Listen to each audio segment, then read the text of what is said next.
vele ngize ngiyibuthi why into leso engayendeki manje ngaba seyibhalwe phasi ke kusilendvo leso vele ilindzele ukuthi ayenteke ibhalwe phasi manje ke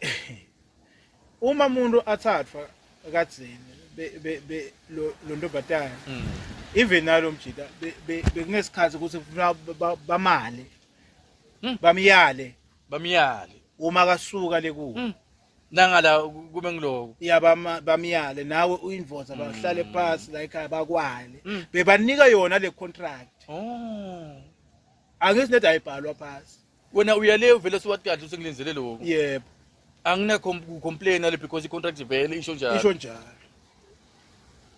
yindvo nje lesiyishoko akusiyo indvo lemangatisako nalesha cha yindvo lebeyikhona nethi ngoba it is not stated on black or written in black and white njengalo mshado walabatheshi ukuthi bayisayinelana lapho yeah ukuthi